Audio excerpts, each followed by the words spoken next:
It is 6 p.m. Monday, April 15th. I'm going to call to order the Liquor Control Board meeting. We will start with the Pledge of Allegiance led by Deputy Mayor Thomas Rennick. I pledge allegiance to the flag of the United States of America and to the republic for which it stands, one nation, under God, indivisible, with liberty and justice for all. Thank you very much. All right, welcome, Jenny. We have six businesses coming in for restaurants and liquor licenses, some renewals and some new, many of which are conditional pending either inspection or state license. Yes. Okay. Anything else you want to address? No, I just would like to introduce Tool. If you want to come up and he can talk about his new restaurant. Welcome, Tool. If you want to state your name and tell us about your new, you can keep it brief, whatever you want to share. Just an opportunity to share with the public. Yeah, thank you for all the pleasure and everything the city is doing. And I know city, Winooski, I believe, is the most diverse city, I believe. And then, and city is doing a lot of work, working for all this diverse community and for all the whole community as a. And my first experience like coming to US, also I stayed in Winooski, and I love the city. It's a small city, and I work at the Winooski School District. I also work with Red Coffee for some time, and then I have a lot of like attachment to this city. And I know most of our community members. So one of my friend came and then he told me like, hey, since you know a lot of the people and you will be a great help, like let us do a partner business. And then I said, okay, and then the previous owner is having some issues because his mom was sick. So we did the contract, we signed the contract, and we are running, we started running, but in the same name, Fusion Cafe. So hoping to change it to Vermont Korean cocktails. So we'll be having a restaurant plus bar. The idea of restaurant, I know like with a different fusion food, like, and also tastes from our own country and from different other countries. And the idea of, I know like when we think of bar, we don't have a lot of advantages. We have a lot of disadvantages of having bar, like, I mean like all the liquor when you think about liquor. And health-wise, if you think it, you know, it's totally opposite. But as a community, when I think is a place for people to enjoy, come and enjoy. Also for people, those who feel like home is not a good place because they have wife, children, and everybody will see at home. So it is a private place for people to come and enjoy. Culturally, like our folks, like they don't want to drink in front of their children. So that will be a place for them to come and drink. And the other thing, since many of our folks, language barrier, if they go to other restaurant and then there won't be any interpreter to interpret for them, and then it will be very easy like for them to come because we speak, I speak like different languages. So it will be good for the local people, immigrants, refugees, like, and the people around Winooski. So, yeah, so I always like speak forward, like, you know, what is the good thing about liquor, what is bad about liquor, you know? And it's not necessary like to talk more about that. You all know about it. Yeah. Moderation. Yeah. Yeah, but one issue like I'm having, since we are running now with the old, still the previous owner is with us, like he's helping us. But his liquor license is expiring at the end of this month. So, and then I don't know how long, because he's not going to renew it because he has to pay money for that. So I'm hoping like if things go right and then if you speed up a little bit, maybe I need help from the city so that I get licensed before the 1st of next month. That would be my priority actually. Actually, since you're a new establishment, Yeah. this is when you're starting, so. Yeah. Then just go through get the applications and then Yeah. you'll be all set. All right. Yeah. Well, very exciting. Thank you for Yeah. coming in. Yeah, and also I'm thinking of having a grand opening maybe when we get all the, I got the food license, so it's not a big deal. So I'm still waiting for the liquor one, so I thought of inviting people from the city. I have Christian lot in my mind, maybe that day chief guest, I'm wondering. I'll invite you for that. Thank you. All right, any questions from council? No? For Sounds or great. about any of these other permit requests? Okay. Well, if there are no concerns, do I have a motion to approve items A through F on our Liquor Control Board agenda? So moved. Second. Motion by Thomas, second by Bryn. All those in favor, please say aye. Aye. Motion carries. Thank you very much. Thank you. Thank you. Yeah, thanks. That is the end of our Liquor Control Board agenda. Do I have a motion All to set? adjourn? Yeah. Second. Motion by Bryn, second by Charlie. All those in favor, please say aye. Aye. Aye. Motion carries. It is 6:06. I will call to order the Cannabis Control Board meeting. We have one item on for discussion or approval, a Tier 2 manufacturing license for Sedwin Sweets. Yeah, so in the absence of the city, Director of City Planning, I will cover this agenda. So I'm just gonna read from the cover sheet. In 2021, the city of Winooski opted in to allow retail cannabis operations in the city. While this opt-in vote was specific to retail cannabis, other cannabis operations, including processors, manufacturers, and laboratories, would be permitted consistent with local regulations and did not require an opt-in vote. In February of 2022, the city of Winooski established a local cannabis control commission to issue local licenses to any cannabis operation wishing to do business within the city. The city received an application for the renewal of a Tier 2 manufacturing license on April 3rd, 2024. The applicant previously requested and received a Tier 2 manufacturing license from the city's Cannabis Control Commission on April 17th, 2023. No changes to the specific operation are proposed with this renewal.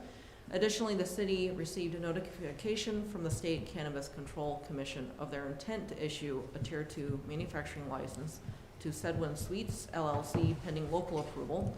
We have not had any complaints about the location. We've checked with both code and with police. Since this is an application for a manufacturing license, there is limited information that is considered public. This is done to protect the location and security of the operation. The applicant was invited, and I don't believe is in attendance. So they could have offered details if they wanted to. But the city isn't limited in what can be included with the public-facing component application, which is why it was very spare in the packet. Any questions? Any questions from council?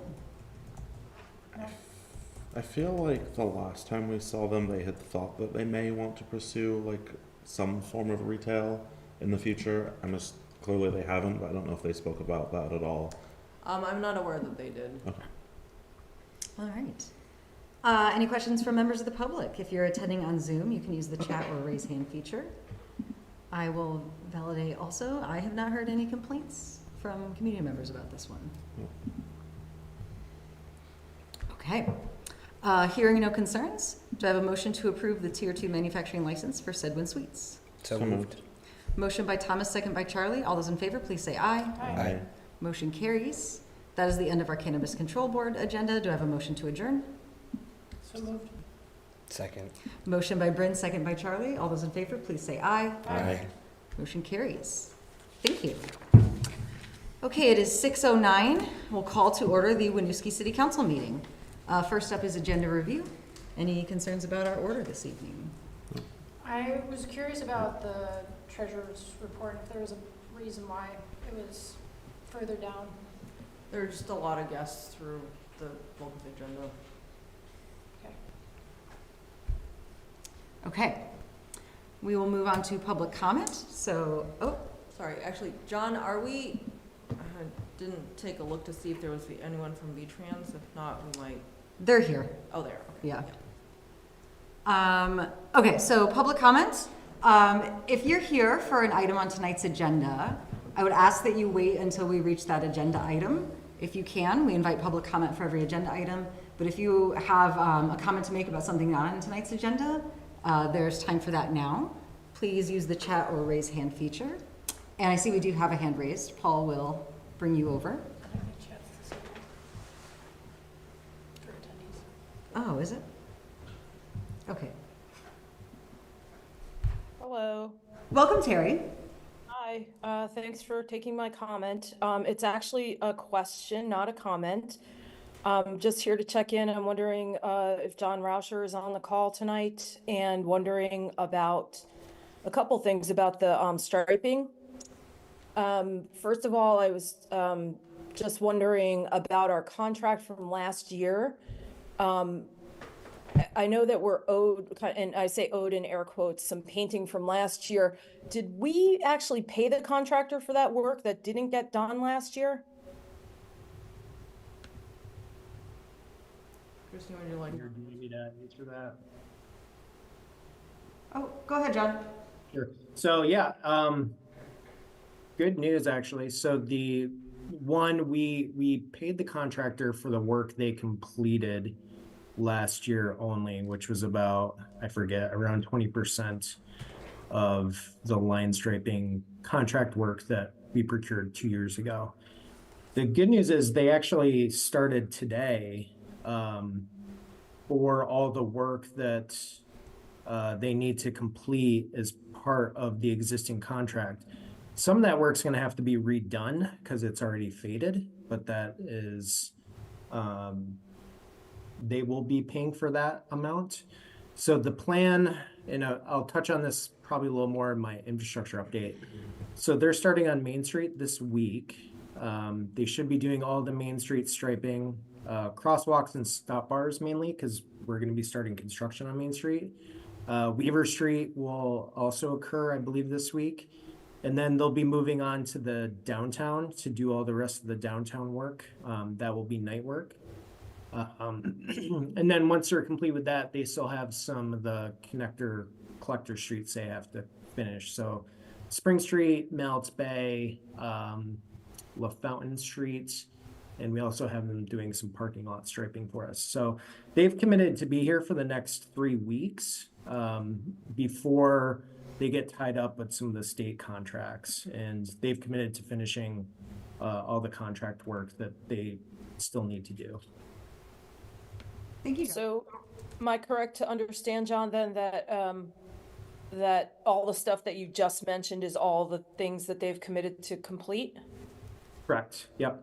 And obviously that's weather permitting. So what if they don't finish it by the time they have to leave? Well, within their schedule, I mean, they have factored in weather, so I guess we'll play it by ear. If it's really rainy and they get washed out, then we'll have to see where they're at. But I mean, they do have a good 3 weeks built into the schedule for all of the work they need to complete. So they think they can get it all done. I guess we'll see how the weather goes over the next 3 weeks. Christine, could I jump in? Sure, Elaine. Hi, Terry, it's Elaine. So I will say that the reason why we were able to get them here is because John and Joe Shaw, the Deputy Public Inspector, and I had a meeting with them about a month ago to clarify what's needed in order for them to be here to complete work within the contract period. And that's what they told us, is if we book them in early spring, just like John said, that's when they can commit to work, because it's before the state slams them with their priorities. So during that meeting, I'll say that they did express some consternation that we were very unhappy with them. So I'm optimistic that they are doing their best to meet our contract needs this time and within the time frame they gave us. Well, that sounds amazing. Thank you. I appreciate the update. Thank you. Is anyone else here for public comment? Please use the raise hand feature.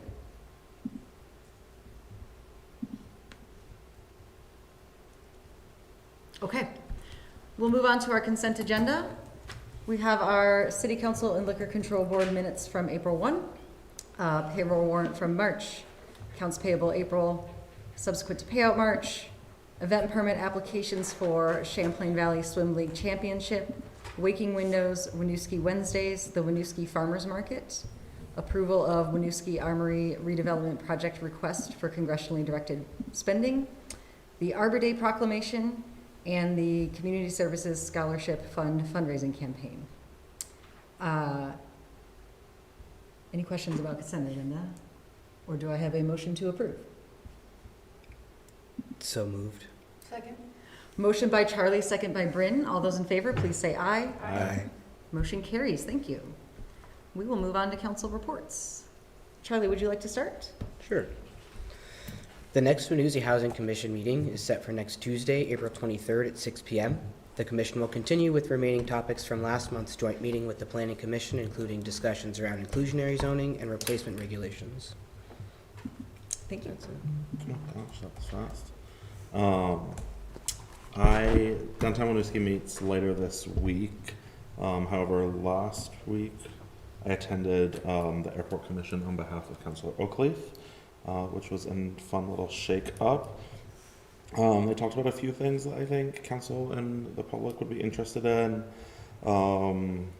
They are currently, as many folks may know, they are working on their parking garage, and that project is moving along right on time, which is great. I guess there had been some concerns it would be delayed, but that is no longer the case. They are applying for a sound mitigation grant through DOD. So that is a newer type of grant for sound mitigation that the airport is not currently accessing. So hopefully they will be able to get that, and then they will be able to speed up the rate in which they are able to help some homes in the impacted areas. Also, they applied for a grant to do some work on some of their runways, and they did get that grant. So that work should begin soon. And their next meeting will be May 8th. And then I attended the Safe, Healthy, Connected People meeting, which was nice to be back in the room with all of those folks. And they were mostly discussing scholarship policy. Some of the things that they were talking about is availability to non-residents, should back payments be permissible. They also talked about voting to allow the INB commissioner to become a voting member, which they did approve. And then what I was looking for when Charlie finished was Downtown Winooski's next Blingo Day, but I don't see it here quickly, so just go to downtownwinooski.org. I believe it's the second Tuesday of every month. Thank you. Thank you. Big thanks to city staff, especially our public safety teams, for time and preparation and working through the Eclipse event. Everything went well, luckily. Following up on what Charlie mentioned, the Planning Commission met this month to wrap up changes to our Unified Land Use Regulations to align with the new state requirements of Act 47, with the goal of getting their public hearing process complete and advancing to council so that we can be in compliance before the end of year. They'll next begin review of potential updates related to replacement and inclusionary zoning, and having the follow-up discussion with the Housing Commission to advance that work. Our Finance Commission began review of our Economic Development Strategic Plan. This is a process they've completed for us in the past, and when they meet again next month, second Tuesday, 6 p.m., they'll be joined by the Executive Director of Downtown Winooski, as many of the plan recommendations have overlap with that organization. Lastly, the city manager and I were able to meet with leadership from the local mosque here in Winooski It was a productive meeting where we received contact information to incorporate into communications and language access, and also made a commitment to have a twice annual touch point to sort of bring structure to interacting with that group. That is it for me. Great. The Municipal Infrastructure Commission is not meeting this month. We don't have any actionable items, so we will not be meeting on the 18th at this point in time. There are items on the agenda, work plan updates, as well as traffic calming funding requests that came out of the March 21st meeting that council will be discussing tonight. And thanks to Deputy Mayor Runner for standing in for me at the Airport Commission. Appreciate that greatly. And I will be continuing in that role until we appoint somebody else. So just following up on the April 1st conversation. So that is May 8th will be the next Airport Commission meeting. But I don't have anything else. Okay, thank you all. City updates, Elaine. Yes, construction on the Main Street Revitalization Project is planned to start on Tuesday, April 23rd of this year. This construction season will focus on upgrading water, sewer, and stormwater systems. Activities will take place Monday through Friday between the hours of 7 a.m. and 7 p.m. There may be night and weekend work when needed. Single lane closures will be required throughout the project, where Main Street will be reduced to northbound traffic only. Southbound traffic will be sent to Weaver Street. This detour will stay in place 24 hours a day, 7 days a week. To keep access open for emergency vehicles, on-street parking will not be allowed along Main Street within the active work zone during work hours. On-street parking will not be allowed along one side of Weaver Street. Travelers should be alert, use caution, slow down, and please pay close attention to signage and flaggers. The project team will send weekly construction updates starting Friday, April 19th. These updates will include construction activities, active work zone limits, traffic impacts, traffic pattern changes, and parking restrictions for the upcoming week. To sign up for these updates and for full project details, please visit winooskivt.gov/Main Street, one word. And as a reminder, all businesses are open during construction. It's going to be a tough year for them, so please patronize them if you are able. Downtown tree trimming and restricted parking will be on April 16th. Department of Public Works has contracted to provide tree trimming on Main Street from the U.S. Post Office down to Grazer's Restaurant and in front of the Winooski block, meaning from Scout to McKee's, tomorrow on Tuesday, April 16th. Work begins at 8 a.m. and parking will be prohibited in the project areas. For full details, please visit the news update section on our website at winooskivt.gov. And lastly, please join your neighbors for Green Up Day in Winooski on Saturday, May 4th. Pitch in and enjoy this annual statewide tradition by cleaning up public spaces in the community. You can grab your Green Up bags on May 4th from 8:30 a.m. to 2 p.m. at the Winooski Senior Center at 123 Barlow Street. Staff and volunteers will be available to help you. Once you've got your bag, feel free to green up a location in Winooski. Bags are also available for early pickup at Winooski City Hall and the Winooski Memorial Library. For full event details, please visit winooskivt.gov/greenupday. May the 4th be with you. Thank you, Elaine. All right, on to our regular items. So first up is on for discussion or approval, the Chittenden Solid Waste District fiscal year 24-25 budget presentation. I see we have Sarah and Jen from CSWD on Zoom. If you could bring them over, please, Paul.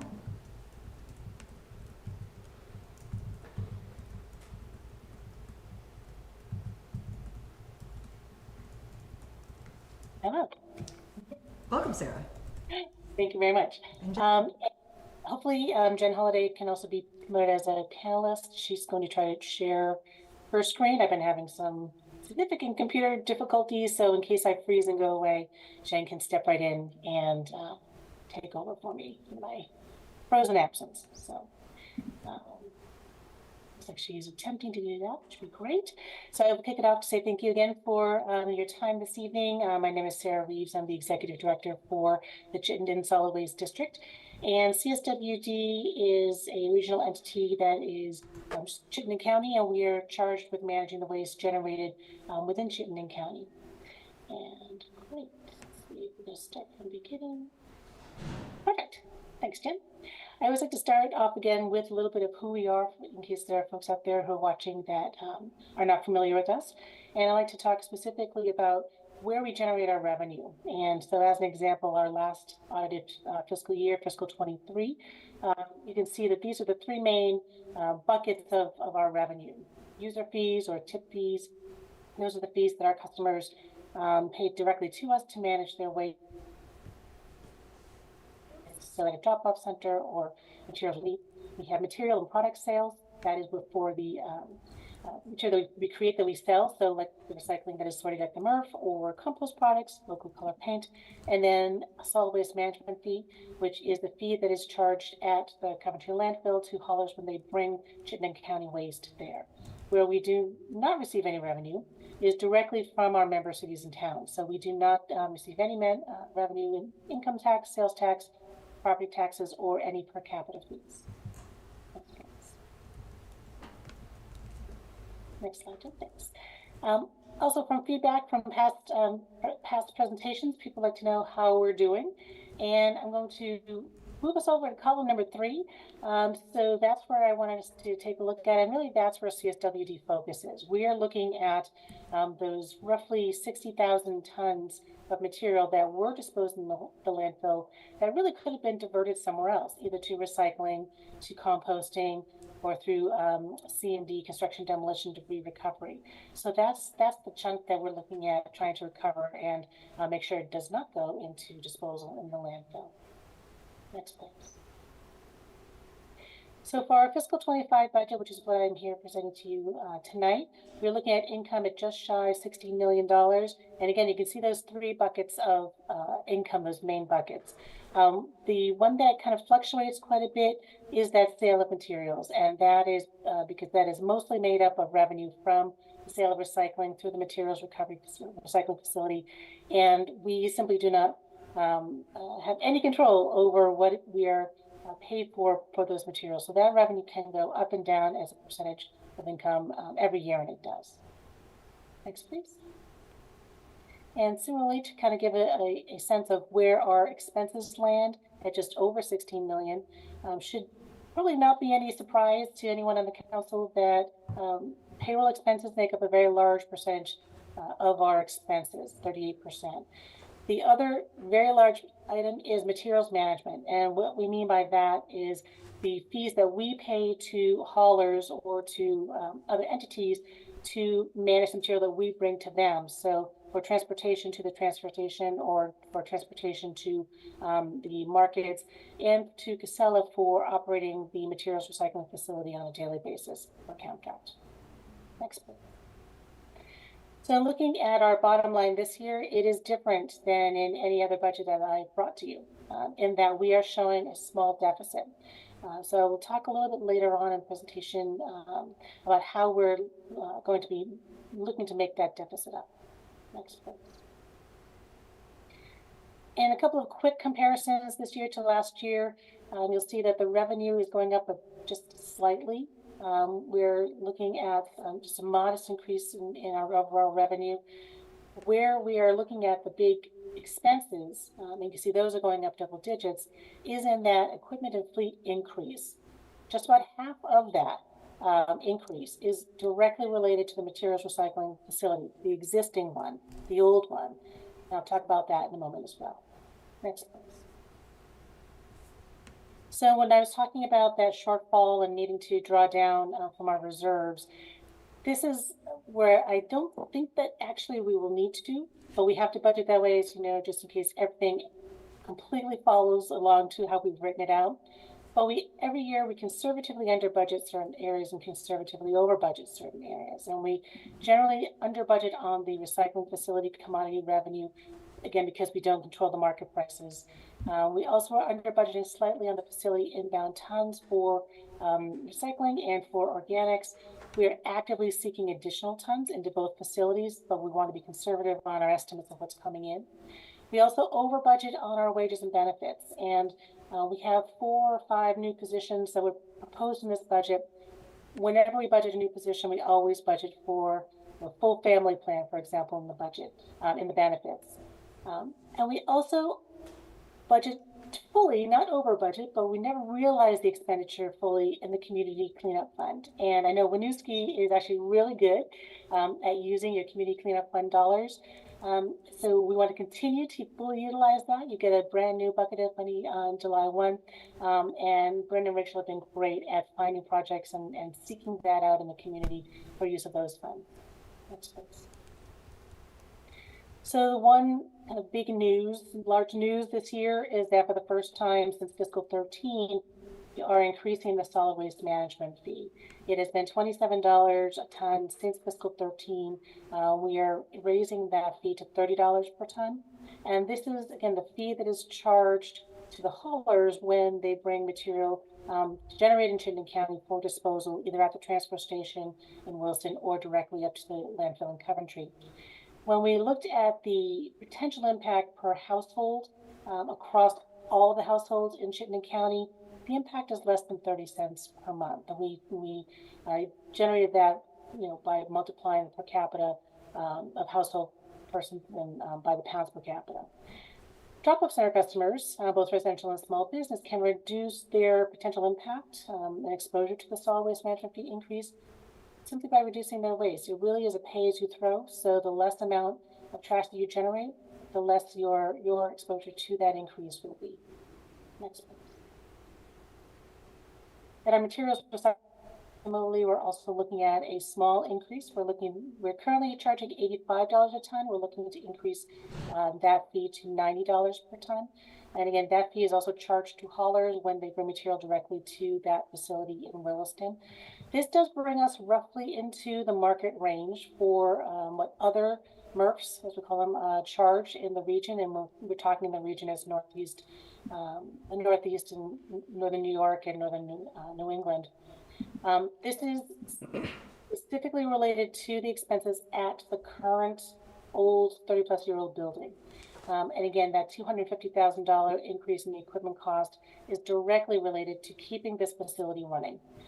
The building, the equipment are all at their end of life, with a couple of small exceptions. So we are anticipating increasing need to just basically maintain this facility running for the next 2 years. So after the next couple of years, once we get the new MRF up and running, this facility will be decommissioned, and then those expenses go away. Next, please. At our organics recycling facility, some good news, no tip fee increase there. So we're maintaining the tipping fee at $70 per ton. We're, again, budgeting tons a little bit reduced. We're still seeing an impact from the Casella facility in Williston, but we are actively seeking additional tons on that for our facility. We did increase our pricing for compost products, the finished products, and for compost itself. Sales remain strong, so we feel that we are still within good market range. We are slightly below the market average, so we think there may be room to grow, but we're not seeing an impact from that increase yet. We are also implementing, our board will be voting on this policy this month in April on a new contamination policy for our organics recycling facility. And it is based on the one that we have in place at our MRF. And this is to address ongoing issues with contamination and unwanted materials coming into our inbound food scraps. And this is something that we've been doing a lot of outreach and to haulers. They've been involved in this process for about a year with us. And we have hired folks to help us to monitor and to implement.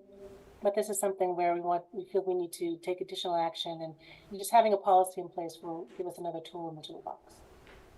Next, please, Chad. Again, more good news, no increase in bag fees at our drop-off centers. So we feel that we're confident that the pricing is where it needs to be for this year. We are going to be expanding our services in Burlington, hopefully by the end of this current fiscal year. And there we're looking also to expand our footprint in Milton. Next, please. Just a very brief look at capital projects. The main projects we have obviously coming up are the new MRF construction. That project will be, the construction part will be awarded hopefully in May by our board, with construction to hopefully begin groundbreaking in late summer, early fall. And then we hope again to be up and running early fall of calendar 25. Fingers crossed that if we have another good mild winter, we should be well on our way. We're also undergoing some stormwater infrastructure review. Just again, we felt it was prudent to be out ahead of any potential additional heavy impacts due to rain events as they continue to become more and more frequent. And as far as the fund equity, our reserve funds, we have a number of reserve funds. All are adequately funded with the exception of one, which is our landfill post-closure. And that is the reserve fund that we have in place for the landfills that we are charged with monitoring and maintaining in Williston. And we are in about year 28 or 29 of our 30-year closure plan. So it's not unexpected that we would have less revenue, less money in that reserve fund at this point. However, we do not know what any impact may be for us to have to now a new project to treat leachate coming out of that landfill for PFAS. This has been a concern of ours for a while as this was starting to become apparent. That we would need to be doing something, and with the EPA rule just coming out, we're still not sure what the impact will be to our landfill, but we do know that we don't have enough money in that right now to be able to fund a major treatment project. So a good portion of the increase for the solid waste management fee will be used to supplement this particular reserve fund. We had no other way to add income or add revenue into that reserve. So that increase of the $3 to the solid waste management will be used, will go into, a good portion will go into this reserve fund. Next, please. And as I do each year, we ask our member cities and towns to consider voting to authorize our budget for adoption. It is one of the responsibilities of our member towns, and each city and town has one vote. As the unit is not weighted, you have your own vote, and we hope that you will vote in favor. And I would be happy to answer any questions that you may have. Thank you very much, Sarah. I will just say, I think this is the 6th CSWD budget presentation that I've reviewed. And I appreciate, as usual, I see some like expense savings and kind of a rotation of where you increase fees to, and I'm glad that you calculated household impact on the hauler fee updates. That was useful to see. Did anyone on council have questions? No, I'm the Winooski representative for the CSWD Board of Commissioners, and I just continue to be proud to serve in that role and to work with such talented folks and skilled folks at CSWD. I know that there's quite a bit of effort and endless amount of hours that go into the budget development and with the finance committee. So there's quite a bit of layering that goes into the thought and process, as well as built-in continuous improvement efforts that have been started with Sarah's vision and guidance, as well as team leads, Jen Holiday being at the helm as well. As you mentioned, we at Winooski use the Community Cleanup Fund diligently. I would always and continue to advocate for an expansion of that fund for Winooski as much as we're able to. There's ample amount of projects here, from best practices, from updating our community public use containers, and we, when we can, we do the matching grant. But there's always other opportunities that we would definitely take advantage of if the funds were made available. So outside of that, yeah, just continue to be very happy with all of the work and effort that goes into making sure that the budget is balanced as much as possible, and the transparency when it's not, and the commitment to refraining from a per capita assessment on the city as well. So thank you. I would open it up if there are any members of the public who wish to ask a question or make a comment. Elaine, did you have something? Go first. If anyone doesn't have a question from the public, you can raise your hand and let us know. So this doesn't have to do with this budget adoption, but Sarah, I was hoping you could let us know when you anticipate starting to need to treat leachate for PFAS, and if you anticipate needing a municipal assessment at that time. That is a great question. Both, actually, two great questions. So the EPA rule came out regarding drinking water. So we know that that's obviously where they're starting, and I think that's a great place to start. We are involved with a group that is working with the U.S. Council of Mayors at the federal level to really communicate the impact of treatment, not just of drinking water, but of wastewater and then of leachate all the way down the line to not only the EPA, but also to Congress, to make sure that they are keenly aware that this is going to be a significant burden to municipalities across the country. So those conversations continue to happen. So I think the EPA, they have heard the concerns. They felt that this was where they could start with drinking water. There will likely be challenges.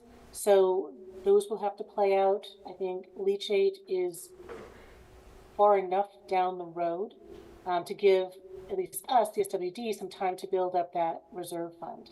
I'm aiming to have about $750,000 at a minimum in that fund just in case. I hope that that will be sufficient. And so right now our leachate is brought to the Essex wastewater treatment facility. So we have been in close communication with Essex about what they might need from us, what they're looking at as their needs and their expectations, and they're not sure yet either.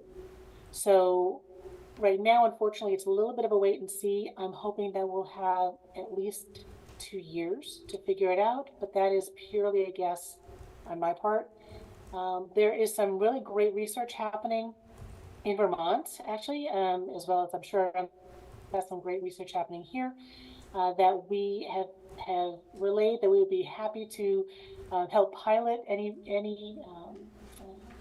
potential solutions and to see if we can be part of that solution and not just react to something that is brought down to us. So we know that those studies are going to need to continue for the next probably 18 months at least.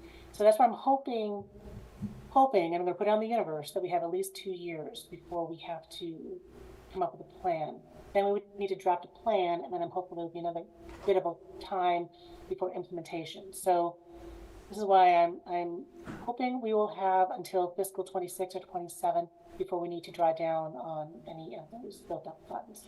So in that time, through a combination of, again, the increased revenue from the solid waste management fee, we have done well in our investment of our different reserves this year as well. So we put some of that investment income into this fund. I think we'll be able to make it to that point, and then whatever the implementation is will be what it is. So by that point, when we know how far down we'll need to treat for Essex, will determine how much money we need to be putting in on an annual basis to be able to support that treatment. And generally our per capita assessments in the past have been for long-term indebtedness, and it has not been for general operations. So I think we would continue to try to source that revenue from general operations rather than assessing a per capita fee. Our board is very much not in favor of that. We don't have to do that, and we haven't had to since the 1990s. So that really is our last ditch go-to. We don't want to go there. Appreciate your very thorough answer and your planning ahead. I saw that article about the UVM research, and I was like, oh, great, we'll get to know. And then I was like, oh, 2 years from now. I was like, oh, okay. No answer yet. Appreciate that. Also, I have to say, got some fun acronyms in your field. ORF and MRF. Just rhymes with Smurf. Just keep going. Thank you. All right. I see no public comment questions, hearing no concerns from counselors. Would someone like to make a motion to adopt the Chittenden Solid Waste District fiscal year 24-25 budget? So moved. Second. Motion by Bryn, second by Thomas. All those in favor, please say aye. Aye. Motion carries. Thank you again. Thanks very much. Appreciate your time. Have a good night. Thank you. Okay, and next up is item B, also on for discussion or approval, the Burlington Winooski Bridge, Vermont Agency of Transportation Standard Finance and Maintenance Agreement for federal aid projects. I see we have Carolyn and Bob on Zoom. If we can bring them over, please, Paul. And John, would you like to open us up? Yes, thank you. So this is on for review and approval. This finance and maintenance agreement, this is the same agreement you all saw last meeting at the April 1st discussion. So after that meeting, we met with our city attorney to review additional language that could be included to add some protections specifically in the right-of-way section. After some further review, ultimately he's looking at adding an additional sentence in that attachment E section where we're talking about right-of-way work. So if we were comfortable enough to bring it back to you all to say, we're looking at a request to have the city manager execute the contract conditionally with some additional negotiation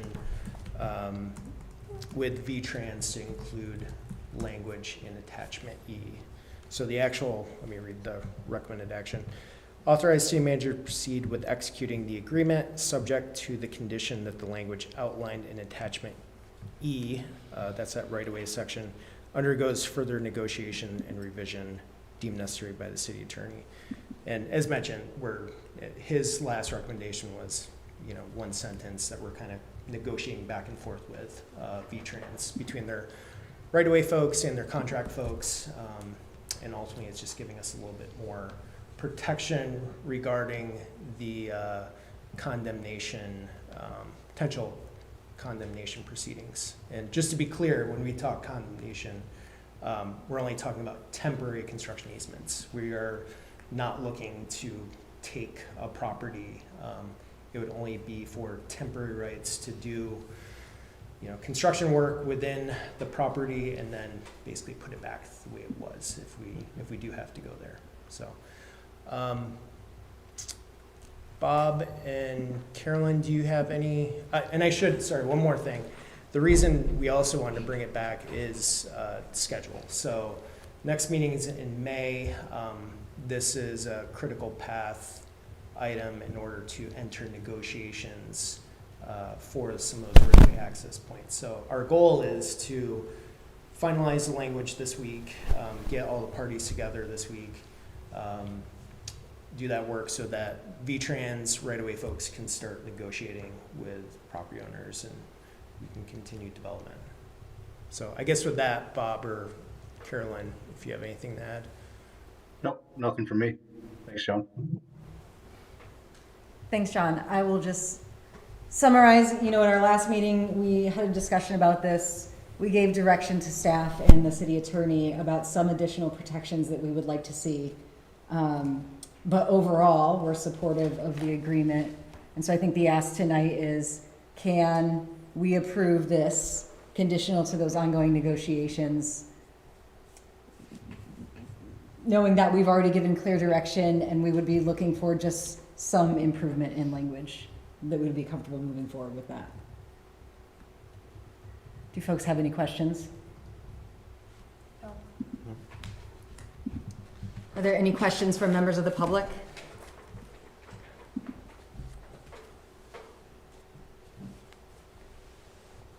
Okay. Given that, I would ask if there is a motion to approve, if there is a motion to authorize the city manager to proceed with executing the agreement, subject to the condition that the language outlined in attachment E undergoes further negotiations and revisions as deemed necessary by the city attorney. So moved. Second. Motion by Charlie, second by Bryn. All those in favor, please say aye. Aye. The motion carries. Thank you very much. Thank you for continuing to work on that and for coming back tonight. You're welcome and thank you. We appreciate it. Thank you. To see this advance and get into those right-of-way negotiations. Yes, we are. Thank you. All right. We can move on to item C then. This is also on for discussion or approval.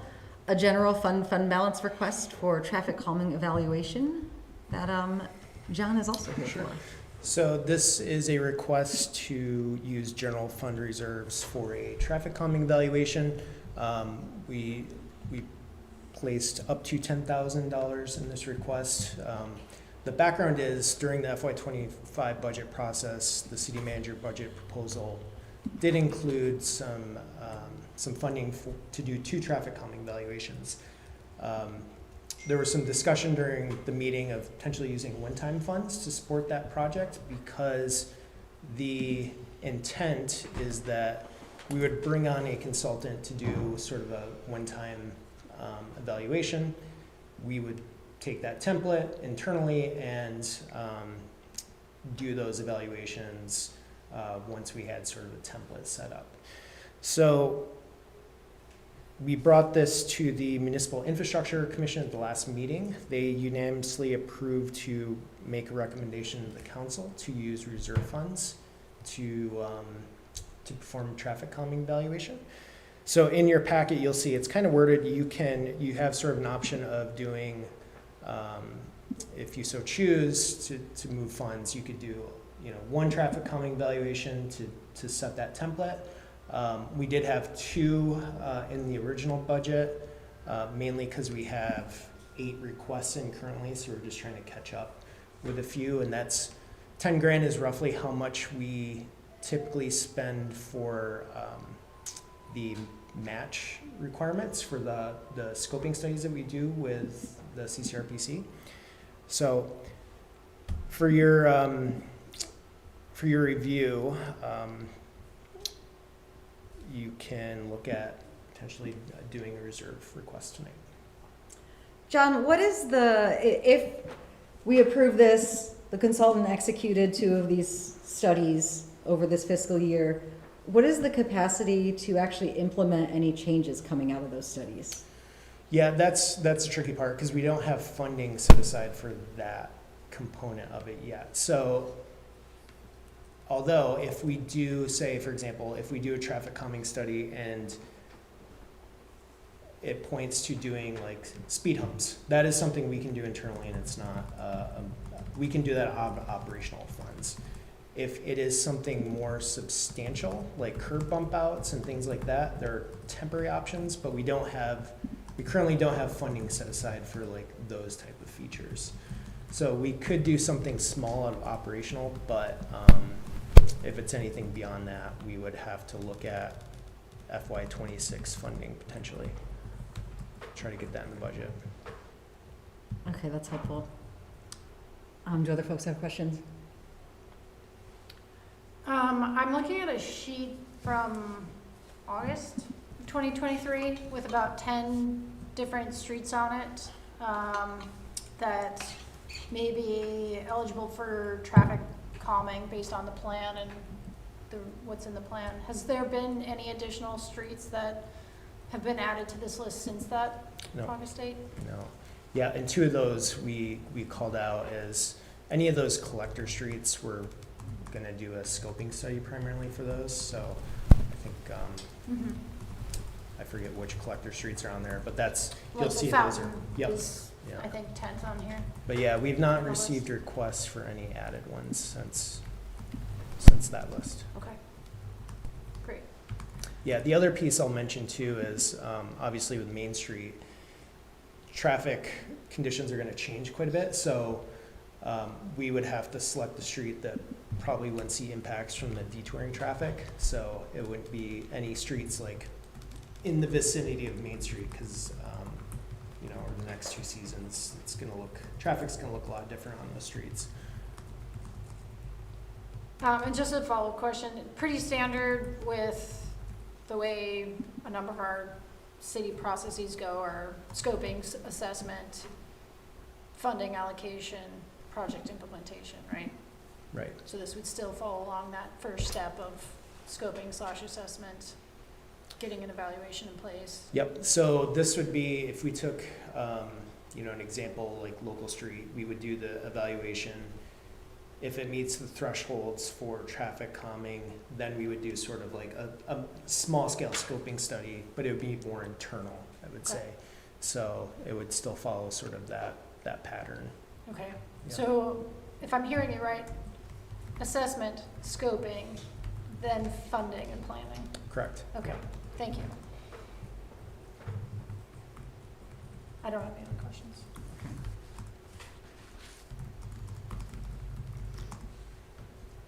Are there any questions or comments from members of the public on this one?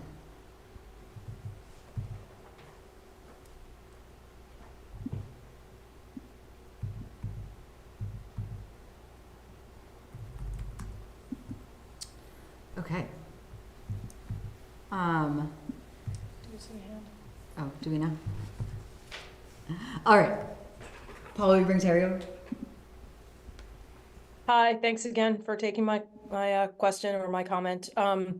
Just wanted to say that I would love to see this traffic funding or the traffic calming funding for these studies and also for any kind of traffic calming we could do at this point. I'd be in support of that. Thank you. Thank you, Terry. I am comfortable with this reserve request as long as we set the expectation that this is an evaluation and we still have to make different decisions to commit further funding if it's not stuff that can be done in-house. And I received similar feedback from Councilor Hurd ahead of the meeting. Did see a hand raised, but it just went down. Oh, was there additional public comment or question? Or wait, no. Oh, sure. I see Jason Weinstein.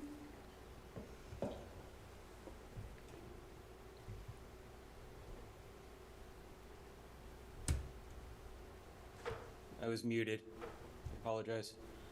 I also am in support of the assessment for it. I live on West Street, and I've been just chatting with neighbors for a long time about speed bumps. And we're on the truck route where the truck drivers surprisingly drive very courteously down our street, but a lot of the locals in the neighborhood use it as a drag strip. Not actually racing, but I think speed bumps would definitely put a stop to that. And just to hear that they could potentially be done in-house, it would be really great. So that's all I have. Thanks. Thank you very much. Great. And then I see Laura as well.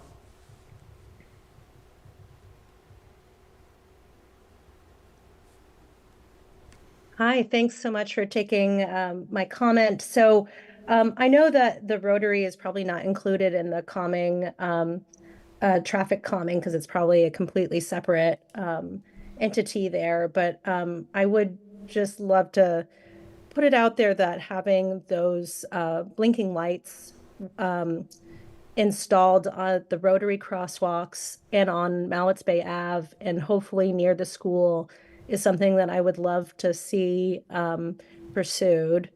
I think that as we have construction slated for the next several years, traffic is going to be detoured and rerouted all through our city, and having some evaluations in place to help calm that would be very much appreciated as we sort of move forward into the new era here. So I would highly recommend doing an evaluation.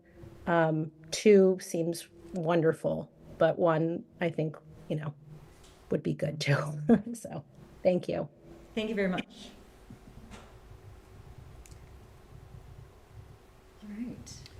Yeah, and I, just getting back to what you were saying about clarity of expectations, and I think that's also helpful to say versus the assessment, then would be scoping, so that just in terms of order of operations, there's just better understanding of it's still not going to happen within this next year, that the resolutions desired will be implemented, but it's a step in the right direction. Does someone want to make a motion to approve this reserve fund request? So moved. Second? Motion by Thomas, second by Charlie. All those in favor, please say aye. Aye. Motion carries. Thank you. Thank you. Could I, before folks leave, did you have the West Street in the request before, John? It's on the current list. Oh, it is, okay. Yep. Can I just clarify the amount? 10,000, Okay. right? Yep. Yeah. Sorry about that. Okay. Stick around for item D, the strategic vision goal, update on municipal infrastructure from John, on for discussion. Great, thanks. So this is our third update for the year. So we have 6 identified tasks that we're tracking. They're all progressing fairly well. I will say, the biggest item that we're working on right now is obviously Main Street. So city manager covered kind of a really good high level overview, and some of that's in the news blasts that we're putting out. The last one was April 12th.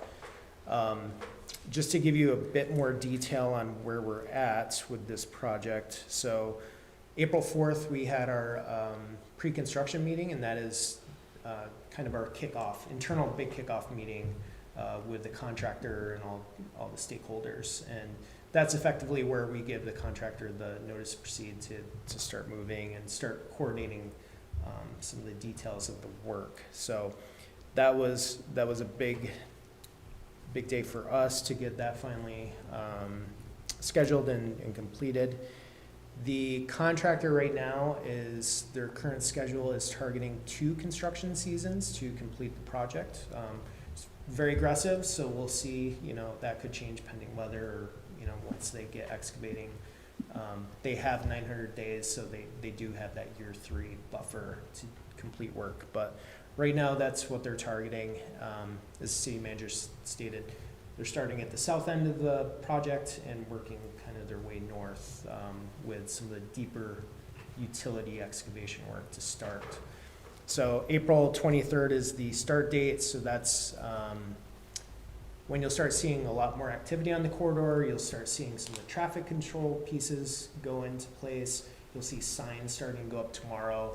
Those will be bagged until the April 23rd start date. One of the main pieces we're coordinating currently is traffic control, which is going to be a major disruption for a lot of folks. So we have received the traffic control submittal from the contractor. They have a design consultant that prepared that for them, a transportation engineer. We have not approved it yet. We're in agreement with the general scheme where Main Street will be northbound only, 1 lane, and then Weaver will primarily be the southbound detour. It'll remain 2 ways, but it's going to take that additional southbound traffic load. So you'll see some prep work on Weaver right now. So some no parking signs are being added on Weaver Street. We're doing some outreach with our traffic control folks, putting flyers in windows. We've met with the church. We've met with St. Francis School to talk about what those impacts will look like. And today we met with the Winooski School District to talk about bus routes and those type of impacts. And tomorrow we're having a follow-up meeting with the contractor and their traffic control expert. So that's kind of our primary focus right now, is getting those pieces kind of wrapped up so that we can approve the traffic control and contractor can start on the 23rd. Other items going on with Main Street. So we are also meeting with a small Nepali group tomorrow night. Thanks to Paul for scheduling that. We're trying to reach out to some other New American groups to just provide construction updates and just make sure they know what impacts are coming. So there's still a lot more outreach that we will be doing.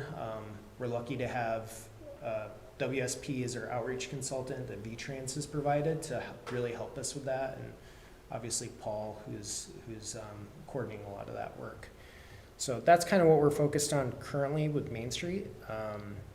But yeah, there'll be a lot more information coming, especially with the weekly construction updates for that project. So I'm gonna interject here, John. Yep. Just to say that Paul's actually, I'd say, training VTrans for them in terms of best practice to reach out to language communities. So he's doing coordination, but also making sure they're incorporating the best practices that we've learned, he's learned, the team has learned over the last few years. Can I also add, following our meeting with mosque leaders, that we have a contact there also that we can get information out to Somali community, Somali speakers. And thank you, Paul, for leading. So that's ultimately where we're spending most of our time right now. So that's primarily the update. I will say that, just to wrap up, we are planning to bring the LaFountain Diane Street scoping study back to you all next meeting. So the consultant's preparing some of the documents for that. So expect to see that one wrapped up. Is that gonna be like other meetings where it's a preview, feedback, and then Yes.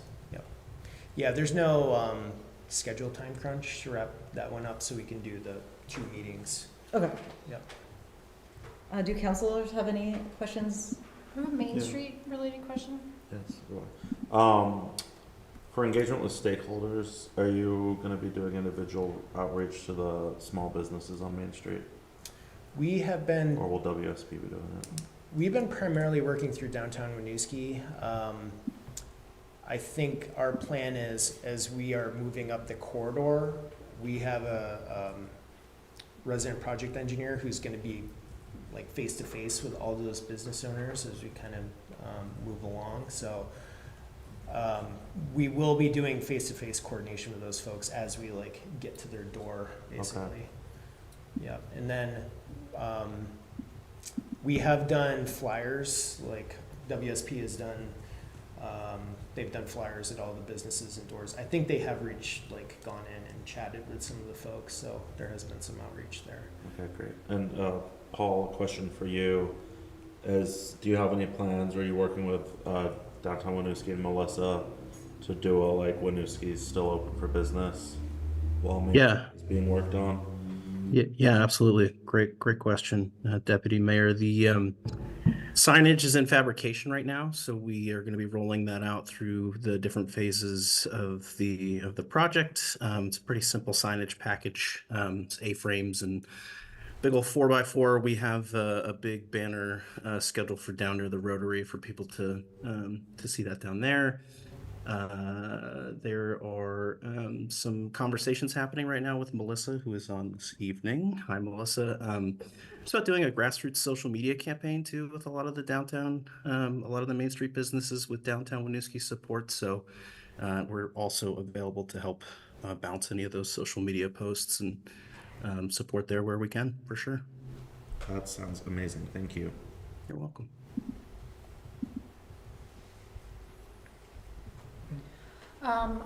I was curious, with the northbound, southbound traffic management, how is the east-westbound traffic being managed? So the Spring Street will probably be the primary eastbound, westbound route. We're actually going to have to install temporary traffic signals at Weaver and Spring Street because we're afraid there's not going to be enough of a gap to create that eastbound, westbound. So that's where we're pushing folks. There will be signage along the corridor for the local streets that could be cut through as local traffic only, like Stephen Street and some of those streets, so that folks are not trying to take those to shortcut like Spring Street. So it's a block by block construction plan, right? I think that's what I recall from the public meeting. Starting at the southern end. So northbound would be everything that's in that construction zone, but not including what's past it. So if there isn't work between LaFountain and Bellevue, then it's two-way? So I think it will, the plan would be to make it northbound only the whole way. Okay. It's really only Spring Street below is where they might turn it on and off a little Okay. bit, so that Spring Street is the cut through. So that is the plan. And I do want to call out, so I don't know if you all know Ryan Lambert, he's here, our city engineer. He's doing an amazing job, like with all of the day-to-day work on this, and so feel free to jump in if I'm missing anything. But I do want to give kudos to Ryan because he's been here since before me, and he's been managing this project amazingly. And forgive me for trying to Yeah. walk through like an example of this. It's one of those like, if I could see it kind of thing. So if somebody is coming southbound and they're being diverted, but they would be turning on LaFountain, and so that's north of Spring Street. So would they have to basically do a full rotation to get around to? Yeah, so like an example would be the school. We were chatting with them today. Like they have school teachers or admin folks coming northbound, they're gonna have to go Teigen Street, Weaver Street, and East and Spring Street and do that whole loop around just to get back to Norman Street entrance. Yeah. Which is it's gonna be disruptive. It's but we sort of understood that was gonna be the case, unfortunately. So does any component of the traffic management include like time estimates? So we have done some, well, not us, VHB has done some modeling on the what the queue estimates would be, and Yeah. that was one of the reasons they want to see some temporary traffic signals at Okay. that East Spring Street. It's really challenging because we can only take the baseload traffic today and like split it up, but there will be a reduction because people are either going to stay on 89 or they're going to go Susie Wilson Road, or we think people will avoid it. The other thing we're working with, and Ryan's been involved with this primarily, is VTrans has it's called a big data software tracking. So they use like Bluetooth technology so you can track kind of queuing and delays. So we're starting to get into that, and hopefully that'll give us some like data on like what the queuing is and where delays are, so that we can make modifications. Okay. I'll just add this back to the track. Can you come up to the microphone, sorry, for the folks on Zoom and the recording? No problem. The contract specs a 10-minute delay per traffic control measure, 15-minute aggregate total is the maximum delay.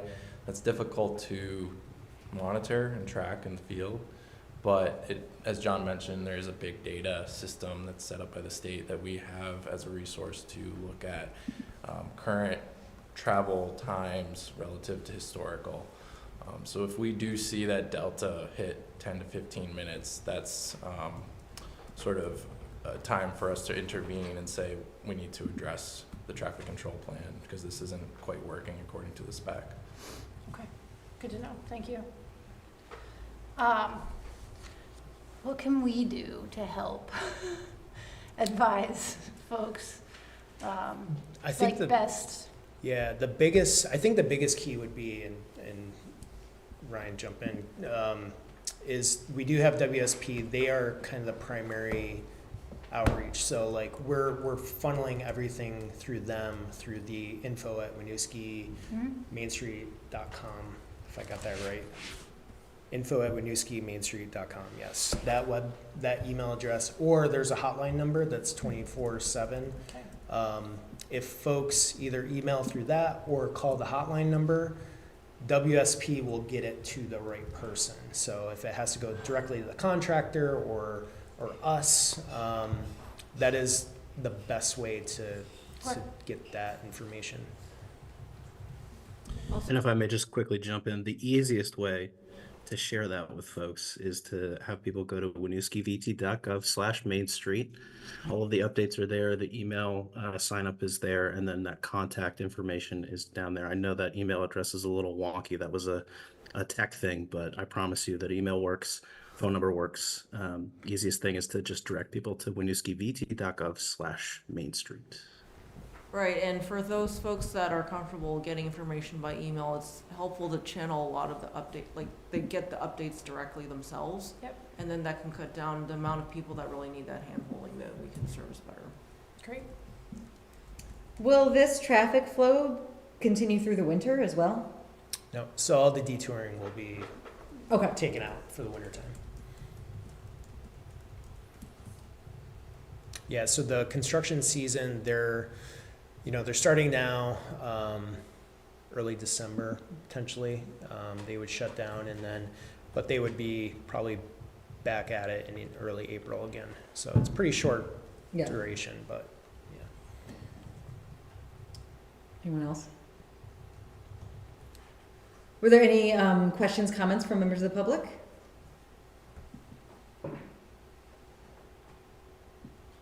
Okay.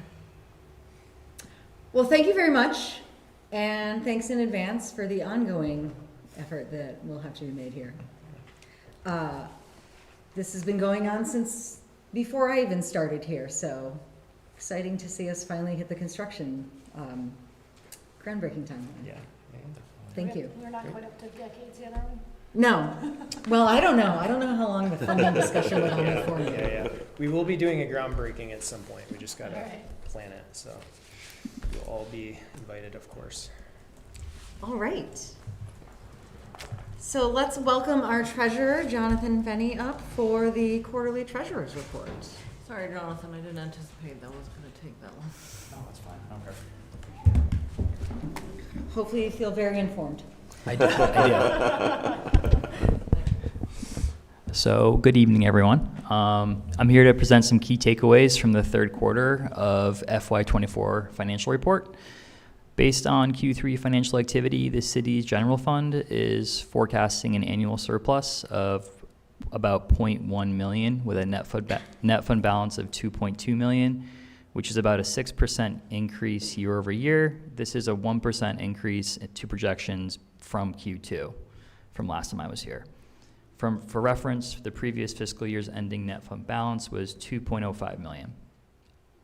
General fund revenues are forecasted to total 9.5 million, which is about 0.2 million above budget. The city's main driver of revenue collection, property tax, is estimated to bring in 6.6 million for the city this fiscal year, which is an increase of about 3% revenue year over year. Like FY23, we predict that external factors in the market will be a major contributor to our increase in net assets. Rising interest rates accounted for over 90,000 of additional revenue last year, and we're projecting interest earnings this fiscal year to surpass last year. General fund expenses are forecasted at 9.3 million, which is about 0.1 million above budget. Like FY23, there are some cost savings due to staff vacancies across multiple departments. Vacancies reduce forecasted salary, fringe, and other employee-related expenses. However, forecasted cost savings from vacancies are decreasing. We see each quarter since filling administrative vacancies throughout the year. Our police department has had additional vacancies since Q1 or quarter one. However, savings from police department vacancies are being offset by more costly overtime hours. As you may already know, the city is actively working to fill these positions. In general, the city of Winooski continues to forecast small surpluses or break-evens across some fund balances this fiscal year. We see some small dips in Q3 to the wastewater and parking fund, due mainly to adjustments in forecasted revenue, but very small dips. Overall, there are no major changes from Q2 to Q3 forecasts. As the year progresses, we expect to see surpluses continue to lower closer to break-even levels as unanticipated expenses occur. However, at this point, we are pretty close to the end of the fiscal year. As a reminder, specific details to support current forecasts can be found within the respective financial report on the City of Winooski website. Please bear in mind that this is a quarter three report and that projections are a best guess guided by the financial activities we've realized so far and therefore are subject to change as we progress through the year. Are there any questions? Thank you for the summary. I will just say, it's exciting not to see anything surprising in here. It's pretty from Q2 to Q3, pretty consistent. Very boring. Yes. Yes. Yes. In this case, it is. Do folks have questions? Are there any questions from members of the public? I'll also say normally I would personally like the sound of a surplus, but in the instance of public funding, hitting the break even is actually the target, so. Thank you, everyone. Thank you. Thank you.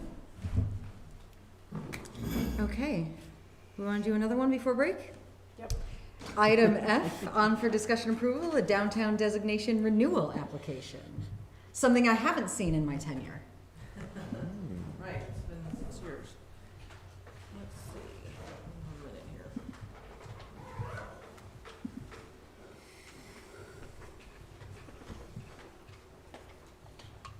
Yeah, just reading from my cover sheet again. So the state of Vermont's downtown designation program recognizes and encourages local efforts to revitalize Vermont's traditional downtowns. Having this designation gives the municipality and properties within the designated downtown access to resources such as technical assistance and state funding for historic and code improvement tax credits in the form of historic and code improvement tax credits, downtown transportation fund, priority consideration for state grants, traffic calming and signage options, and relief from some Act 250 requirements. The state downtown designation is effective for 8 years. After 8 years, the municipality must submit a request for renewal, demonstrating that it continues to meet all of the requirements of the designation. Winooski received its first downtown designation in 2003, so there have been a couple of renewals since then. Of course, Melissa Corbin from downtown Winooski contributed greatly to this renewal documentation, as well as a few folks from staff. Do you have any questions about it? And Melissa is online in case you have any questions for her. Well, it was actually kind of interesting to read through the application. There's like cool information here about what the designation does for us and what we are doing and downtown Winooski is doing in the community and staff. Is Melissa, oh, she's already moved over. I was looking in the attendees. Melissa, did you want to add anything? No, I think the city manager said everything that I would have said, but if you have any questions, I'm happy to answer. Excellent. Any questions, folks? Bryn? At some point in time in my short tenure, unlike Mayor, we had been talking about expansion of the downtown designation. I'm presuming that this is renewal and not a renewal and expansion. So I'm curious where that conversation stands and if there's still interest in moving that forward at some point in time.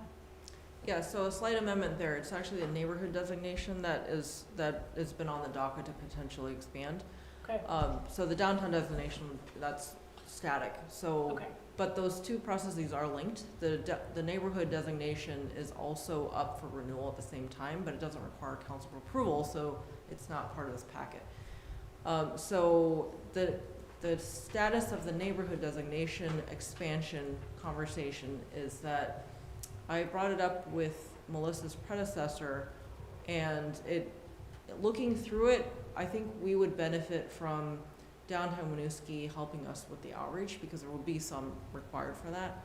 So I might have mentioned it to Melissa one time and letting her get her feet under her before we talk about that. But there is a process for expanding that we can do in an off year as well. It is included in the renewal as an option, but I don't think we're ready for that for this year. When is the neighborhood renewal again? It's due at the same time as this, so it'll be due, the draft is due May 6th along with this one. Okay, so it's kind of simultaneous, it's not staggered. Correct, yeah. Okay. But you're saying an expansion could be done in between the 8-year Correct, renewal yes. cycle? Okay. Okay, that was my question. Anyone else? Any public comment questions? Okay, Do I have a motion to approve the downtown designation renewal application? So moved. Second. Motion by Thomas, second by Bryn. All those in favor, please say aye. Aye. Motion carries. Thank you. Should we move on to item G? Our housing goal update with, Jasmine. In person, welcome.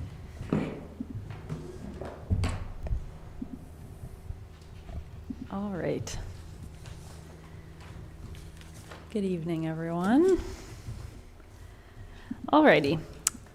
So I think that this is our third housing update as well. If it's John's third, then it's probably my third. So out of the five tracked policy priorities for this year, 4 of them are proceeding as planned. The only one that remains in the yellow is the plans review process, which, as I mentioned in the last update, is on hold for now. But everything else is going ahead as planned. All pretty brief and self-explanatory. And then Councilor Renner kind of did the airport update. Yes, the grant sounds hopeful, so I really hope that they're able to apply and receive that funding, because the planner from South Burlington, Paul Connor, he brought up the math of, if there's 2,600 homes, dwelling units in the area, and they're doing 50 a year, that's a long time, so. And then updates on the UL UDR. A lot of this has been discussed, but Planning and Housing Commission are meeting currently and again in May to continue exploring inclusionary zoning and replacement regulations.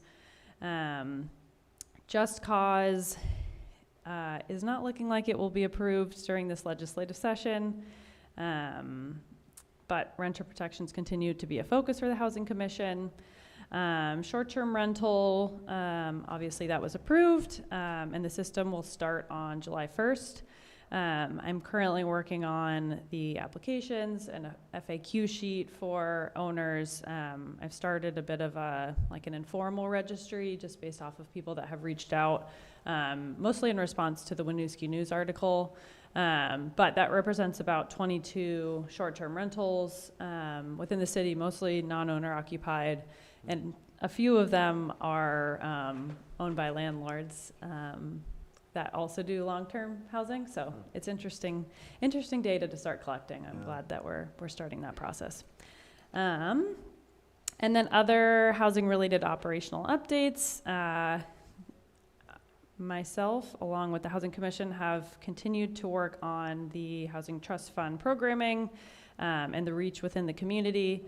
Final draft is the next agenda item, but we continue to explore the possibility of expanding the down payment assistance and interest rate buy-down programs to other lending institutions.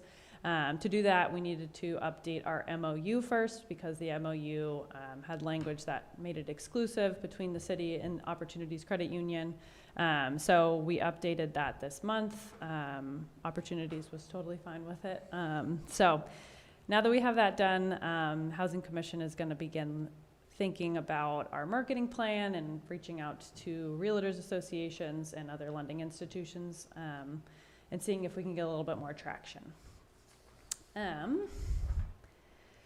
The RFP for the Equitable Housing Needs Assessment, which is the project funded through the municipal planning grant that we were awarded, will be posted early next month, with the hope that a consultant agency will be chosen by June. And the project end date for that is December 2025. So it's quite it's a 2-year long grant. The reappraisal is on track to be completed on time. So by July of this year, there are 5 assessing teams working, with 1 team assessing the multi-unit buildings, 1 team for single-level condominiums, 1 team on the northern end, 1 team that recently crossed over Main Street, and then 1 team assessing VSAC and Spinner Place. And then to inform development of incentives for priority housing, Staff met with 6 local developers to understand costs associated with development, current market conditions, and to discuss the impact of future policy decisions by the city. These conversations have also been helpful in ensuring the city has a voice in the development of future housing projects. Jasmine, a question on that last one. Yeah. Have you engaged nonprofit housing developers as well as for-profit? Yeah, so, well, I met with a lot of nonprofit housing developers when I first started. Like, Yeah. that was all part of me developing my work plan, less so on the private developers. So I do interact with them and public, so Winooski Housing, obviously, I interact with them very frequently, less so with the private developers. So this was more of a specific effort to reach out to that population to understand their perspective, since I don't think it's usually voiced in like the housing groups that we have, like i.e. Housing Commission, Housing Roundtable. But the cost document that I ended up generating from those meetings is definitely something that I would like to kind of pass around to some of the nonprofit developers as well. Okay, thank you. Yeah. Do other folks have questions? Sounds great. Huh? Oh, sorry. Any public comment or questions on the housing update Jasmine just shared? I actually do have a question. Yeah. So you said there are 22 on STRs on the unofficial list, but we Yeah. estimated closer to 90? Yeah. This is just people who have purely emailed me with questions Okay. about like, essentially people saying like, can I get my license? How do I get my license? Being like on top of their rentals, and which is great. I'm happy to see that there's already people who are going out of their way to make sure that they're in compliance. Yeah, there's really only been one person that voiced like negative, but everyone else has been really positive and gracious about it. Okay. We're in passive mode. When we get to be a proactive mode, we're hoping that they will all surface. Mm-hmm. Okay. Thank you for the update. We can move to item H then, the Housing Trust Fund Guidelines update. Yes. All right. I would like to think someday that this won't be here multiple times each year, but then I presented at the Williston Housing Committee a couple weeks ago, and my takeaway was that it's an ever-changing program. So at the end of the day, you might be seeing it a lot, but so since 2021, city staff have received a few inquiries about the program, not an enormous amount. In recent months, I have been examining each program to ensure it is accessible, effective, administratively feasible, and relevant. Partly informed by those inquiries, partly by the perspective that came from my start date. Based on this review, I have recommended the following changes. So generally just language to prevent the use of properties for short-term rental activities through the life of the loan. This was actually brought up by Councilor Oakleaf a few months ago now, probably. So just being a little bit more explicit about the definitions. We didn't necessarily have the short and long-term rental definitions used throughout our ordinances, so just making sure that that's explicit. We did decide to keep that to the life of the loan. And then inclusion of the interest rate buy-down language. So that was approved on December 11th, so just making sure that that was throughout the entire policy guidelines. More general language to allow for applicants to use banks other than Opportunities Credit Union, again, with the hope that we will expand into other lending institutions. A slight change to the core evaluation criteria to score based on income level targeting of the affordable units. So if you're targeting lower AMI, you're rewarded with more points.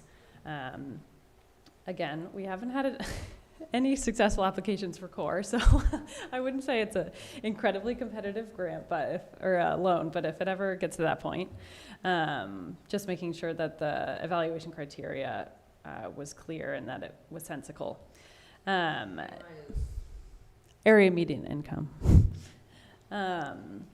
And then changes to sections of HIP determined necessary after staff audited every eligible activity and realized that many were not feasible to verify internally. I met with Chief Audie, and we went through every item, many of which like seemingly were, you know, those are great things to have covered, but we didn't have the internal city processes to actually verify it, so we can't really be giving out grants and loans to things that we have no idea if it's actually, they're using it for that, the said item. So I went through every single one and removed the ones that the city didn't have processes for.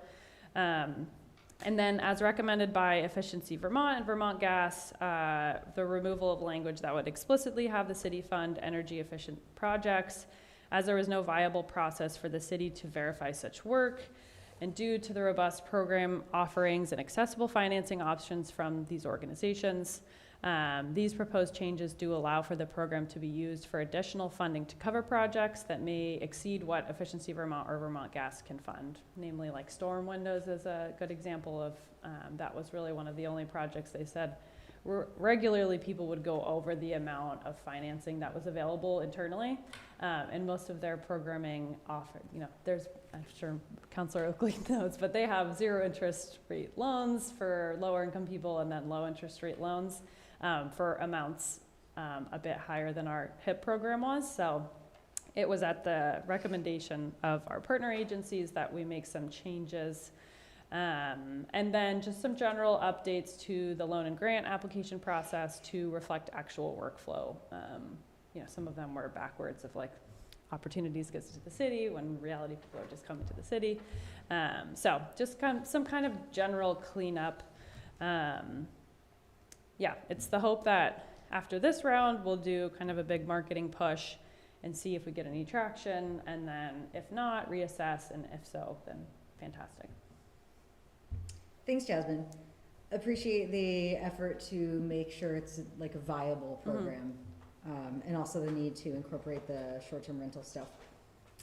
Are there questions from council on any of these changes? Thank you. I think it's a great cleanup. I think very thorough in, you know, assessing feasibility, so that's always appreciated. I think our taxpayers also appreciate the ability of like what can we verify as well. Just one change, minor, would be to spell out Vermont instead of using the abbreviation VT for Efficiency Vermont. Okay, yeah. VGS does use the acronym. Yeah.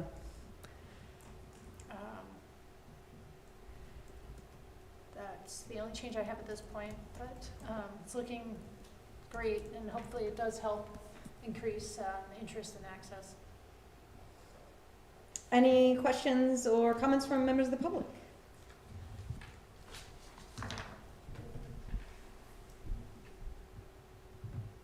Sometimes a news story can help prompt new interest. Nice. All right. Do I have a motion to approve these updates to the Housing Trust Fund as presented and with one edit from Councilor Oakley? So moved. Second. Motion by Charlie, second by Thomas. All those in favor, please say aye. Aye. Motion carries. Thank you, Jasmine. Thank you. Okay, I am going to call a 5-minute recess. It's 7:40, so at 7:45 we will reconvene on item I. Sorry, Ray. We'll reconvene our city council meeting. We are on item I for discussion or approval. New position description, part-time recreation assistant, and Ray Coffey will introduce. Yeah, so as kind of stated in the cover sheet, per the personnel policy here in the city, city council approves the title, the purpose, and the funding source for new positions. So this is a new position for us, but as I stated here in materials listened to prior to the meeting, this is not new money. It's repurposing funds that had been previously used to cover an AmeriCorps position. So we've been struggling really since the beginning of the year to fill that AmeriCorps role through DREAM, despite Robin meets weekly with DREAM. There's active recruitment happening throughout their channels. AmeriCorps is just tough right now to find people to do. So this is a way for us to sort of supplement the Maruna and Robbins time to allow us to keep programs going through spring and summer, which is really our busiest time of the year. So happy to answer any questions that you have. Again, we're looking at roughly 5 to 10 hours a week based on the salary range that came out when we scored this position description with Jesse and Angela. Is the intent to just get a new part-time person?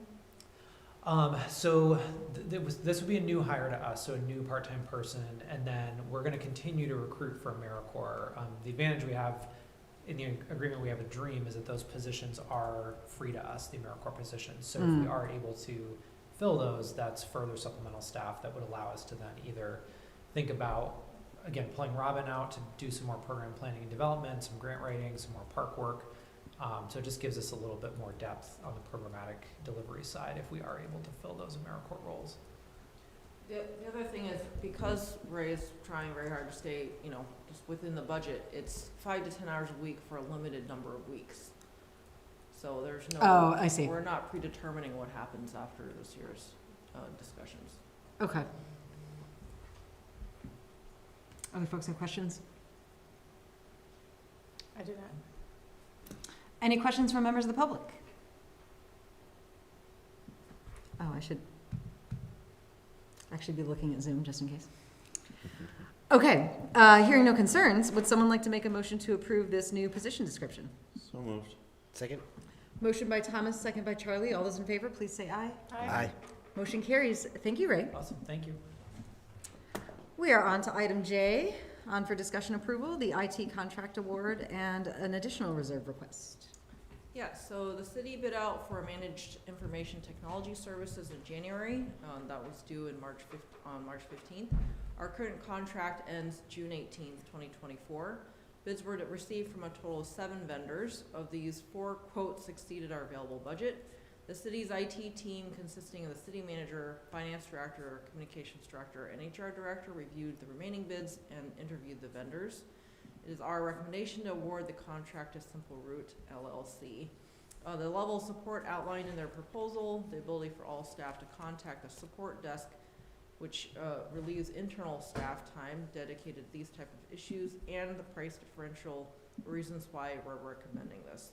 There are one-time costs, which we are not, of course, wouldn't be in the budget because they're one-time, which is the reason why we have a reserve request accompanying this request to approve the contract.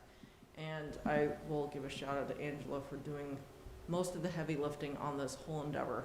And it's been on her list for some time, so hopefully she feels some relief that we're finally making some progress on this. I do have a question about the one-time funding. I understand it's a one-time cost, and so wanting to pull that from reserves.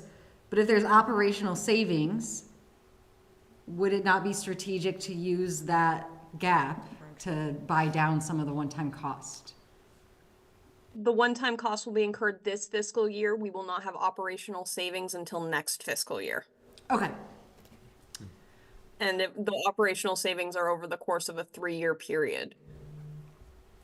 Thank you. A more technical question. I see a good chunk of this is for server installation and bringing servers back into city property. And I'm curious the strategy around that.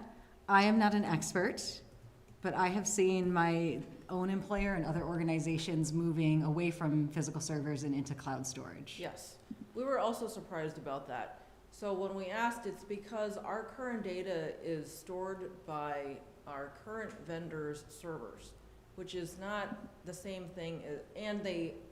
So if we say, for example, if we cut our ties tomorrow, we would have a lot of trouble getting that data out of them, which is not where you want to be.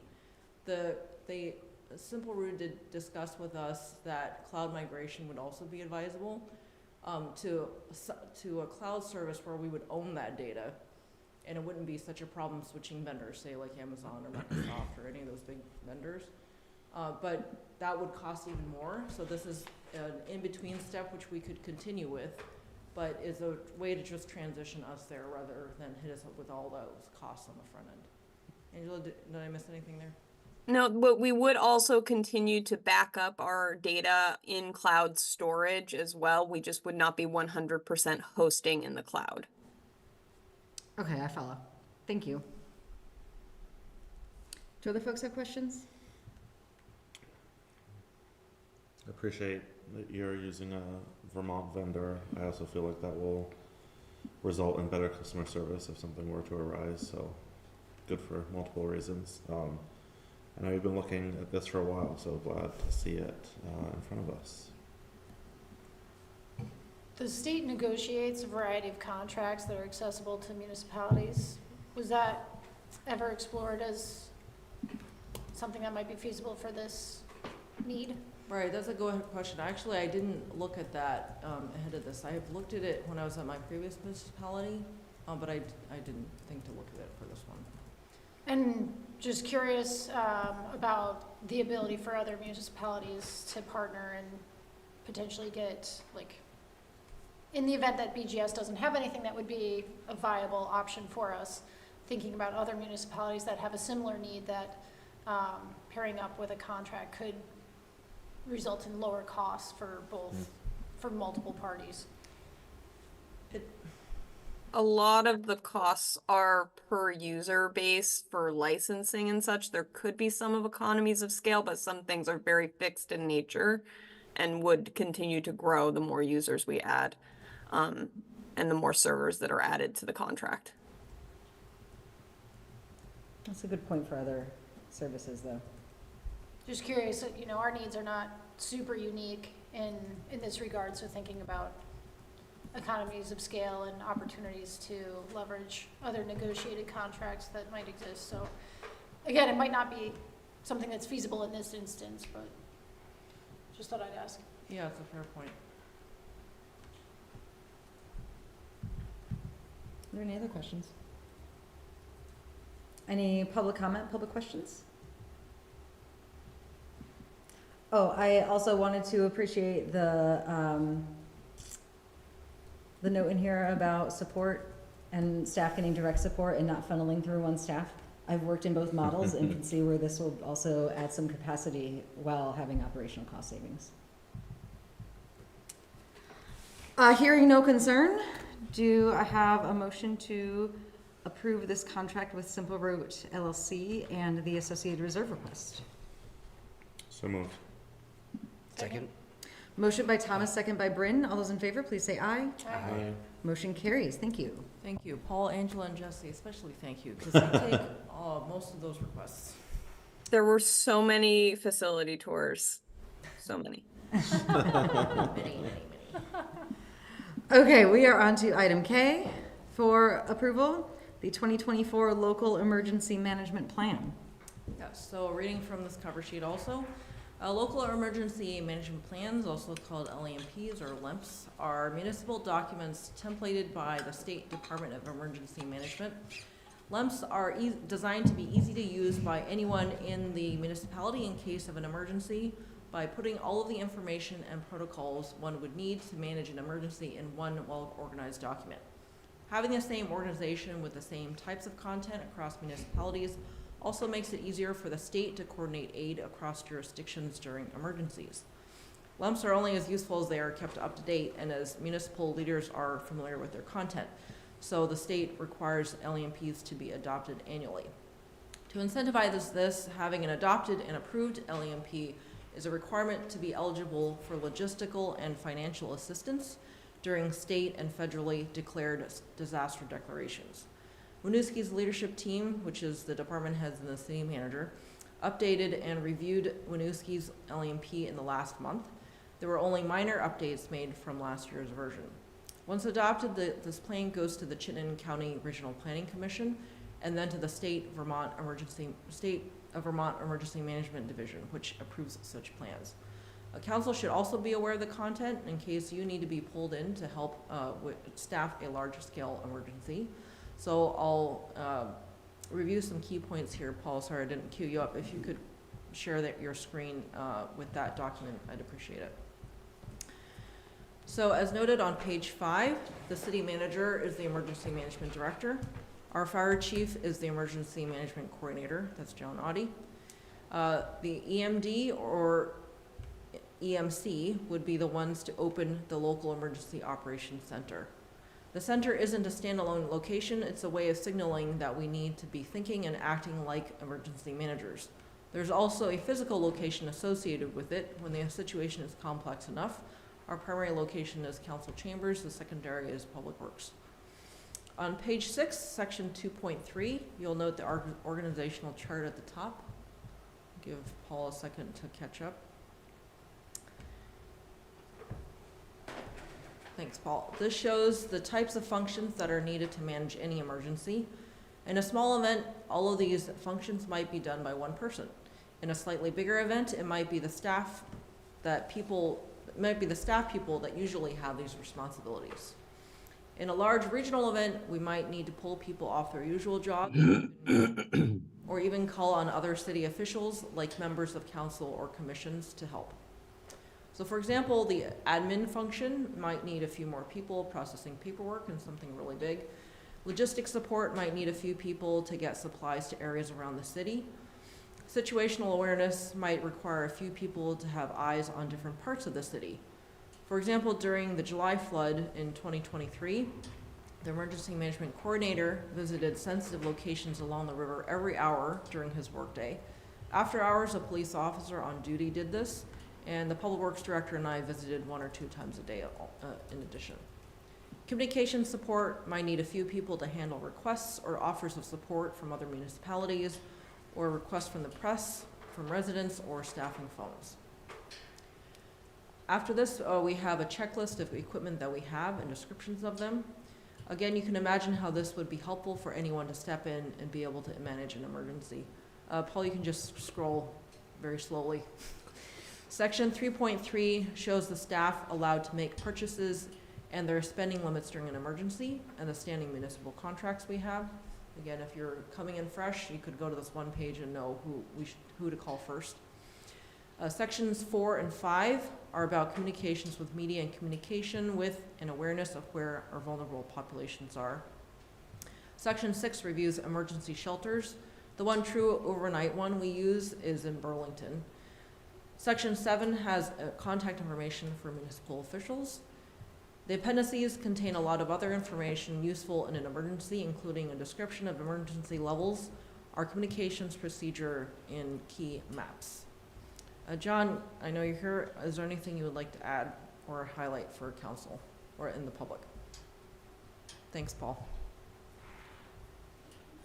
Nope, you covered it very well. Thank you. Thanks for joining. Any questions? Thanks for the walkthrough, Elaine. I just wonder if you have staff or role transitions. Is this updated ad hoc throughout the year? Generally not. I think of the 1-year renewal as like a compromise between remembering to do it all the time and just having one time that everyone's seeing it. But I'm not sure if that's actually why it's 1 year. That's fair, just curious. Also, because council needs to adopt it for your awareness, we don't want to bring it back to you for every staff change. I approve of that.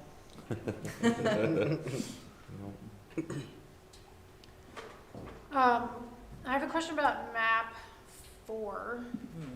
It's exceptionally hard to read with the sewer service area color grade, so that it, to the point where it almost obscures some of the notable locations, as well as some of the font, like the wastewater treatment plant's kind of obscured by the writing. I don't know if these maps ever are updated to make them a little bit easier to read. There's just things that are hidden, you know, the church on St. Peter, it's just, you almost need a magnifying glass to find things on here. So, just pointing that out. Yeah, if I may, those are like quick reference. In the event that we had a larger scale event, we would have the actual prints that Public Works has.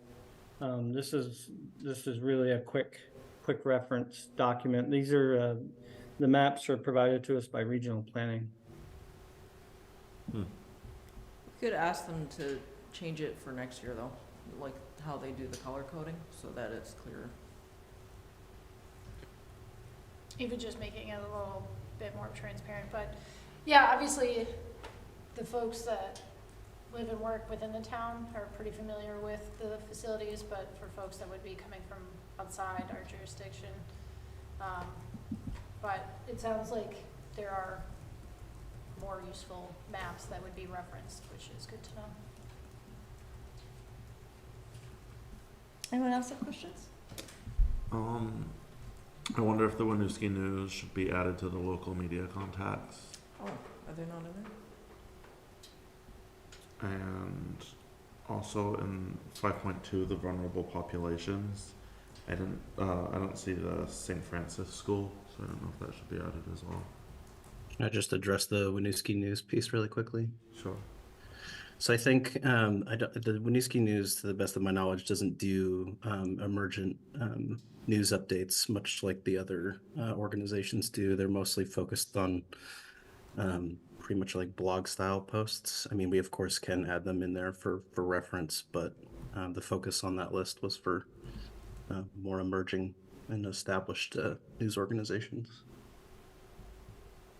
Sort of like ahead of next year's, we could ask them if they would do that. I think they've changed their publishing protocol, I guess is the word, from recently, so could ask them if that's something they would consider. Sure. Thank you. Thanks for the insight, Paul. Can you add the St. Francis School though? Yeah, I think we should do that.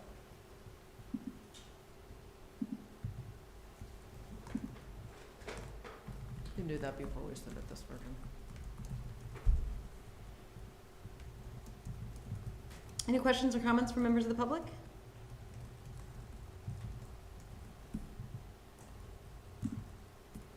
Okay, do I have a motion to approve the 2024 Local Emergency Management Plan with an update to add the St. Francis Xavier School to the vulnerable populations list? So moved. Second. Motion by Thomas, second by Bryn. All those in favor, please say aye. Aye. Motion carries. Thank you. And finally, we're on to item L, the City Council Engagement Update. Deputy Mayor. Thank you. So as you all know, but for the public, Council has wanted to make sure that we are engaging with the public outside of these chambers and with different groups of folks. So I provided a update on July 17th, 2023. So here is the next update, which will include activities from July 2023 to March 2024. So for youth outreach, over the summer, city manager and the mayor met with a class from the middle school and attended the school year welcome event at the Winooski School District. The mayor and myself also joined the Winooski High School Culture and Community class in January. Senior outreach. Over the winter, each member of council joined a coffee chat hour at the Winooski Senior Center.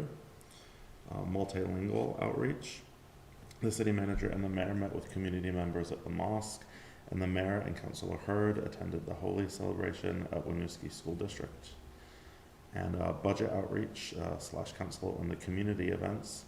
All members of council, the city manager, and members of the staff leadership team engaged in a series of community events at the library, 2 farmers market Sundays, and 3 local businesses. Additionally, the annual community dinner and budget presentation at the O'Brien Community Center, and the town meeting day presentation at the Winooski School District. And we continue to do more events, and just as a reminder from the last meeting, this role transitioned to Councilor Hurd at our last meeting. All right. Did we miss anything? Seems thorough. That's good. Awesome. Any questions from members of the public? Okay, appreciate having that in the public record for visibility. Not on for a vote though. So this brings us to the night. Could I make a comment? Yes. Yes. I just want to appreciate again that this council prioritizes being out in the community is definitely best practice, not to wait for folks to come to you. So appreciate you taking that time to make that work, and congratulations on a successful first term, we could call it. Deputy Mayor on leading this, coordinating this effort for council. Thank you for that. Thank you. All right, we are at the end of this evening's agenda. Do I have a motion to adjourn? So moved. Second. Motion by Charlie, second by Thomas. All those in favor, please say aye. Aye. Aye. Motion carries, meeting adjourned. Thank you, everyone. It's only 8 o'clock. Good job. Wow.